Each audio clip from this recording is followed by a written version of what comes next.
Assalamualaikum warahmatullahi wabarakatuh. Alhamdulillahirabbil alamin. Hari ini kita dapat bertemu kembali dalam perkuliahan muamalah. Tema pembahasan kita hari ini adalah keyakinan dasar nubuat.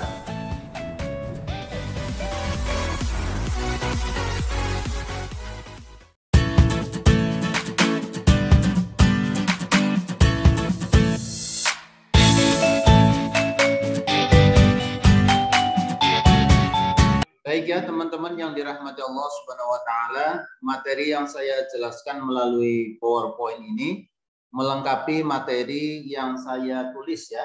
Materi saya yang dalam bentuk tulisan yang juga saya akan upload di online learning.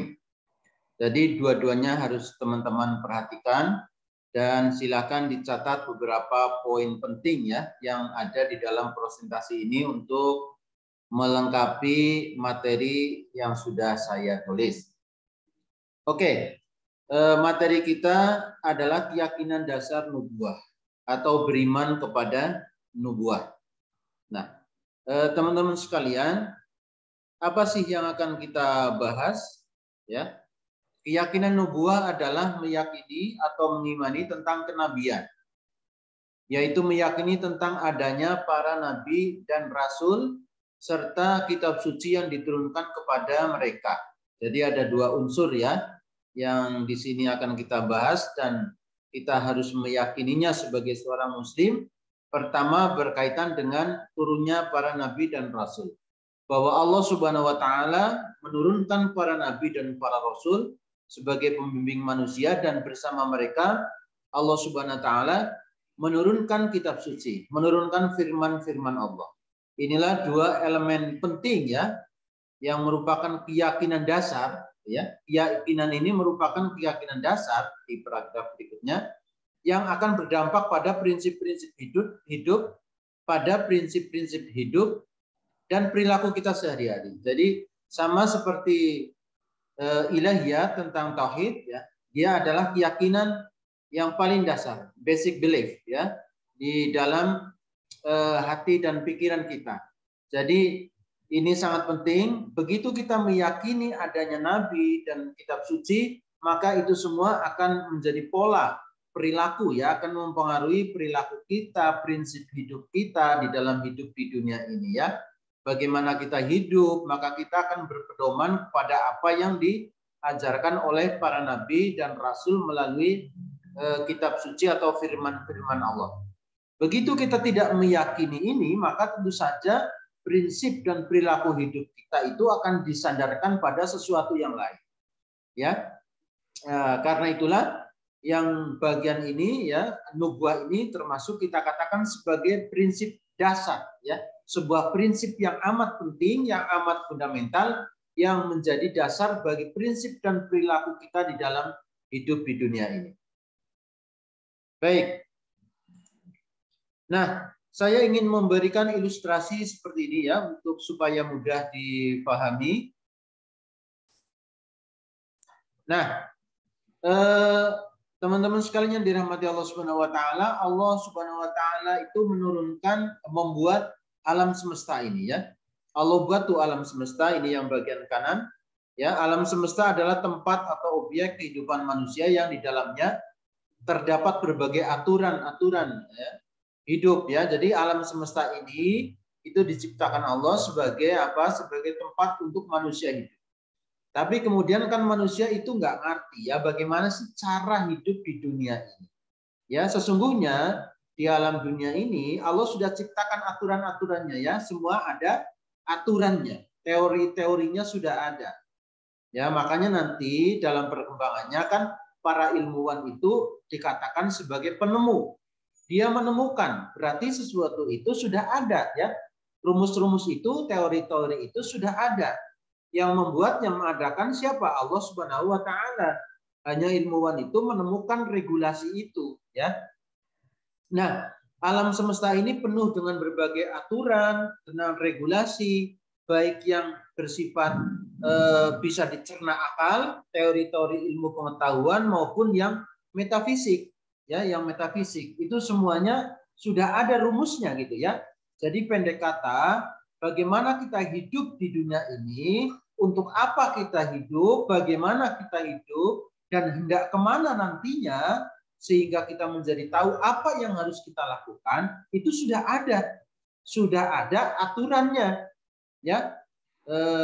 Baik yang nanti disampaikan secara umum oleh pemandu hidup para rasul, ataupun yang terletak di dalam alam itu sendiri, gitu ya. Hanya manusia belum mengetahuinya, belum mampu memecahkannya. Oke? Nah, oleh karena itu, teman-temanku rahimakumullah, di dalam bagian yang kedua kanan ini ya, ada manusia. Kalau alam disebut makrokosmos, manusia disebut mikrokosmos ya, alam kecilnya ya. Manusia ini adalah aktor yang dia dihadapkan kepada dunia yang begitu luas, penuh dengan aturan ini, dan dia di situ mesti harus hidup dengan baik kan, supaya hidupnya bahagia. Semua orang ingin hidup dengan benar. Nah, masalahnya kan belum tahu bagaimana caranya, gitu ya. Tapi di dalam poin ini kita bisa memahami bahwa manusia jika hidupnya di dunia yang bagian pertama itu mau benar, pasti dia dituntut untuk mengetahui cara-caranya, ya kan? Dia harus tahu caranya hidup gitu. Nah, masalahnya caranya itu bagaimana, ada di mana, gitu ya. Cara hidup di dunia itu yang sesuai dengan yang membuat manusia, Allah Subhanahu wa taala, yang paling tahu kan Allah, karena Allah yang ciptakan alam semesta ini. Allah yang ciptakan manusia, ya. Jadi yang punya panduannya tentu saja Allah Subhanahu wa taala. Kalau manusia bikin itu hanya bikin-bikinan, belum tentu sesuai, ada yang sesuai, ada yang enggak. Nah, tapi harus Allah sendiri yang mengeluarkan panduannya bagaimana manusia itu hidup di dunia. Karena Allah lah yang membuat dunia seisinya ini. Ya. Sama seperti kita membeli misalnya mobil atau motor ataupun handphone yang mahal ya itu ya.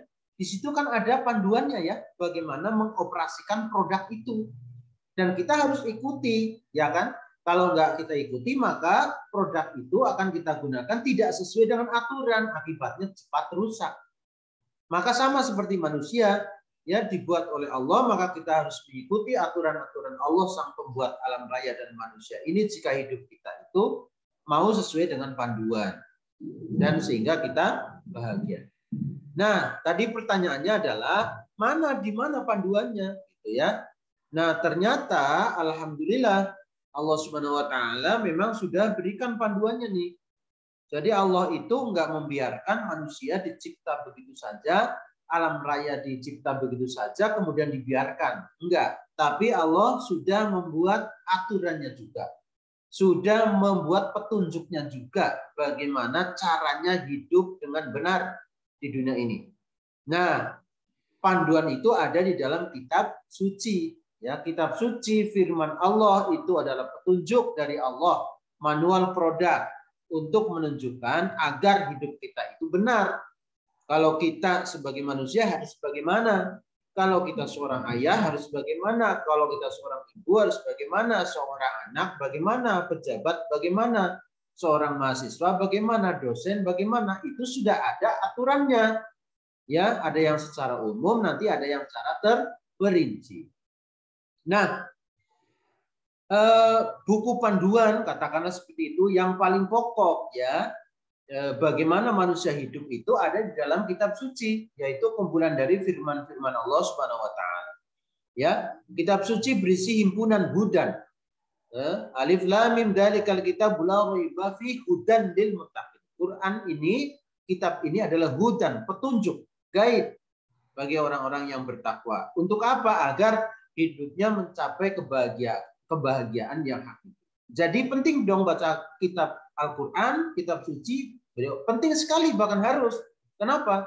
Karena di situ ada petunjuk bagaimana kita memerankan diri dalam kehidupan. Kalau ini sinetron, ibaratnya hidup ini sinetron, maka skrip utamanya ada di dalam kitab suci ini. Kita boleh improve ya, sebagai aktor boleh improve, tapi nggak boleh melewati batas skrip yang ditentukan oleh sang skenario hidup, yaitu Allah Subhanahu wa taala. Baik. Ya, paham ya? Nah, teman-teman sekalian yang dirahmati Allah, Nah, inilah dalil di mana Allah Subhanahu wa taala menyatakan bahwa Allah sudah mengutus para rasul itu. Bahwa Allah telah menurunkan firman-Nya, kitab suci itu kepada para rasul. Jadi Allah sudah bikin panduannya tuh jelas sekali. Ya ayyuhalladzina amanu aminu billahi wa rasulihi wal kitabil ladzi nazzala ala rasulihi wal kitabil ladzi anzala min qabl.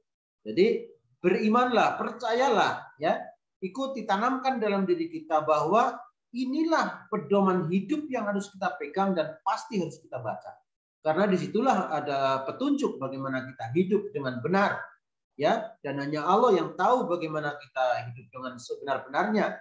Kalau manusia punya rumus itu hanya bikin manusia, tapi kalau Allah yang punya rumus itu sudah benar-benar itu ya adalah rumus yang paling benar gitu ya. Allah, karena Allah lah yang membuat manusia itu sendiri. Nah, ini dalilnya ya dalam surat An-Nisa ayat 136. Nah, kemudian mohon maaf ini agak kecil ya. Agak kecil di dalam ayat yang lain disebutkan ini ya ayyuhalladzina amanu atiiullaha wa atiiur rasul wal ulil amri minkum fa in tanaza'tum fi syai'in faruddu ilallah dan seterusnya. Nah, di sini kita diperintahkan untuk kemudian kita taat kepada Allah dan para rasulnya gitu ya. Karena apa? Karena itulah dasar daripada kita kemudian mendapatkan petunjuk hidup. Oke. Maaf, ini slide ini ternyata terselip ya. Slide ini mestinya di bawah. Ini tentang bukan kitab suci tapi lebih pada rasulnya ya, nggak apa-apa ya. Pemahamannya sih seperti itu ya, sama. Nah, teman-teman sekalian, Allah tidak hanya turunkan buku panduannya ya, kitab suci itu, firman-Nya, tapi Allah juga kirim tuh. Kirim siapa? Para nabi dan para rasul. Jadi untuk membimbing manusia supaya nggak sesat. Jadi sudah ada panduannya, kemudian dijelaskan pula oleh sang mentor kehidupan, para rasul, bahwa harus begini-begini kamu hidup, ya dijelaskan. Jadi kurang lengkap apa kan gitu ya. Ya, jadi Rasulullah, para nabi semuanya itu adalah pembimbing kehidupan. Jadi mestinya manusia nggak risau ya kalau tahu bahwa hidup itu sudah ada yang membimbing gitu ya, asalkan dia percaya nggak sih bahwa dia adalah sang pembimbing dan kita harus mengikuti dia, kan seperti itu ya. Baik, jadi yang pasti Allah nggak biarkan manusia hidup tanpa arah ya, tapi sudah diutuslah para pembimbing, para rasul. Nah ini Allah berfirman dalam surat An-Nahl ayat 36, walaqad ba'atsna fi kulli ummatin rasulan an ibudullah wajtanibut taghut. Kata Allah, saya sudah utus kok bagi setiap umat itu seorang utusan untuk membimbing manusia. Nah, kalau sudah begini Allah kurang apa? Tinggal kita aja yang kebangetan ya. Sudah ada yang siap membimbing, tapi masalahnya manusia mau nggak tuh bimbingan? Ya, sebagian malah nggak percaya, nggak beriman pada para rasul, maka akhirnya hidupnya apa orang tuh bilang kebelangsak gitu ya. Kenapa? Karena udah disediain pembimbing, dia nggak mau bimbingan kan gitu ya. Jadi ini yang perlu kita imani ya, bahwa sudah ada pembimbing, bahwa kita yakin dia hadir untuk membimbing kita yakini kitabnya, sehingga kita yakin bahwa hidup ini nggak tersesat kalau kita selalu bimbingan kepada sang mentor kehidupan. Nah, baik. Teman-teman sekalian yang dirahmati Allah, selanjutnya kita perlu pahami nih bahwa para pembimbing ini, para rasul dan nabi ini dari masa ke masa tadi itu ajarannya itu satu kesatuan ya. Jadi bukan berbeda-beda ya. Kan asalnya dari Allah satu. Maka itu satu kesatuan. Artinya apa? Artinya ajaran yang datang berikutnya menyempurnakan ajaran-ajaran yang sebelumnya gitu ya. Jadi kata Rasul, inna masali wa masalal anbiya min qabli ka masali rajulin bana baitan fa ahsanahu wa ajmalahu ila mawdi'a labanatin min zawiyatin faja'ala an-nasu yatufuna bihi wa ya'jabuna lahu wa yaquluna hal la wudi'at hadhihi labana qala fa ana labana wa ana khatimun nabiyyin. Jadi singkatnya sih seperti ini ya. Jadi bangunan ajaran Allah, petunjuk Allah ini, agama Allah dari masa ke masa itu satu bangunan, seperti sebuah bangunan rumah yang itu sudah dibangun dari sejak lama. Hanya kurang satu batak saja gitu ya. di akhirnya untuk menyempurnakan, dan kata Rasul wa ana hadil labina, dan sayalah batu bata itu. Artinya apa? Artinya agama Islam yang dibawa oleh Rasulullah SAW, Nabi Muhammad, itu bukan ajaran baru ya, tapi itu hanya sekedar mengoreksi dan menyempurnakan, ya, menyempurnakan agama-agama yang sebelumnya. Menyempurnakan, mengoreksi itu artinya apa? Mengoreksi itu karena ajaran sebelumnya sudah banyak yang demikian terselewengkan oleh manusia, itu akhirnya di situ ada fungsi mengoreksi. Nah, menyempurnakan akhirnya ya menyempurnakan yang tadinya ajaran-ajaran itu masih ada beberapa yang hanya disesuaikan dengan zamannya, sekarang disempurnakan oleh ajaran terakhir Rasulullah Muhammad SAW. Oke, jadi dengan demikian sekarang sang mentor kehidupan terakhir siapa? Rasulullah SAW. Oleh karena itu, tentu dong hari ini manusia harus berkiblat kepada sang mentor terakhir, yaitu Rasulullah Muhammad SAW dengan kitab petunjuknya, yaitu Al-Quranul Karim. Ya, kenapa? Karena inilah Nabi terakhir, sang mentor terakhir yang merevisi dan memperbaiki agama-agama yang sebelum. Baik. Nah, karena itu Nabi berpesan, taraktu fikum amroini lan tadillu ma tamassaktum bima kitaballah wa sunnata rasulih. Wa sunnata rasulih. Karena itu, maka jika hidupmu itu ingin tidak tersesat, maka pegang tuh. Apa? Baca tuh pedoman hidup ada di mana? Ada di Al-Qur'an, kitaballah wa sunnata rasulih, dan apa? Sunnah-sunnah Rasulullah ya. Sunnah Rasulullah itu adalah apa yang dikatakan Rasul, apa yang ditetapkan Rasul, dan intinya adalah kita meneladani jejak Rasulullah SAW ya, petunjuk-petunjuk yang diajarkan oleh Rasulullah SAW. Karena sunnatullah al-hadis adalah penjelasan ya atas pedoman utama, yaitu Al-Quranul Karim.